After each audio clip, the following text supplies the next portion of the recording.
Welcome to a McNary Library tutorials called Citation Chasing, a great way to locate resources.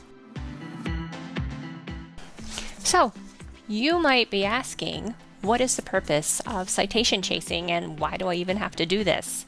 I often citation chase when I find a really good article, like this one, and I would like to know what research has been done since this article has been published that actually cited the research in this article. I also citation chase when I want to read foundational research that this article cites as a part of their argument for conducting their research in this article. So that's the why or the purpose, and now let's get on to what exactly is citation chasing. Citation chasing is using a known work as a starting point and pursuing other sources connected to that work. When citation chasing, you can either chase backward or forward.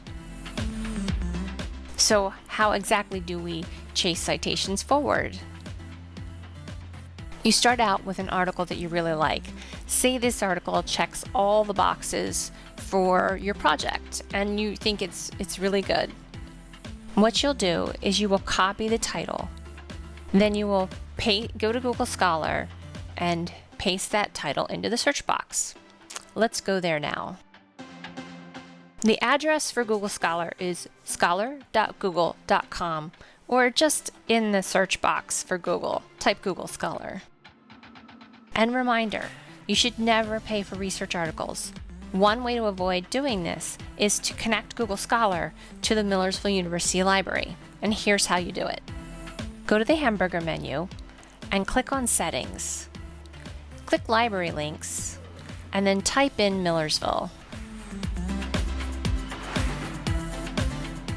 I'm already connected so it shows up, but you don't even have to put the entire university name. Then you will click the box and click Save. All right, now you're ready to search for that article.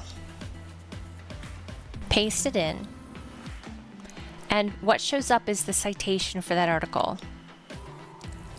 What we're looking for is this piece down at the bottom that says cited by. This article is very popular and very influential because it's been cited by 463 other researchers or articles. If you click on it, you will now see references for all of those who have cited the original article that you really liked. Because you linked the Millersville University Library to your Google account, you will now see which articles actually have access through the library, which are quite a few. All you have to do is click on one of these if you find them useful. Let's just click on one and see. And now it takes you directly to that article because it's through our authentication. So how to citation chase backwards. You start out with an article that you're reading and you're finding it useful, and you get to the literature review, and say you find a piece of information that really speaks to what you're going to be talking about either in your paper or your presentation. And you will look to see what your citation is. And in this particular article, it is in Chicago. And so it has a note, that little number 17. Depending on which citation style the article used, you may see something called references, or you may see something called notes. This article uses notes, and we're going all the way to the back of the article where the lists are for all of the notes. In this one, you will notice that number 17 has a little bit more information than just one citation. Let's take a look at this citation a little bit more closely. This article, as I mentioned, uses Chicago citation style, and sometimes you will see multiple citations connected to a footnote or endnote. This one has 3 specific citations connected to that statement.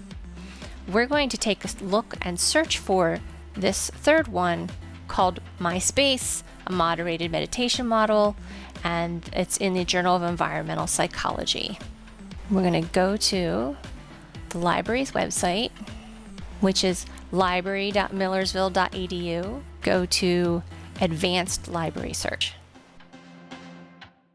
You paste in the title, and then you use the drop down and select Title. Then you paste in the author's last name, use the drop down and select Author, and then you paste in the journal title and then select Source or Journal Title and hit Search. Now the results come up and there's your title. It looks like we have access to this journal, so you just click on the access point and now you can read that article and see if it's relevant to you. And that's how it all works. Remember, we're here to help. If you still have questions or need research assistance, ask a librarian at bit.ly/mu-ask-lib. See you in the library.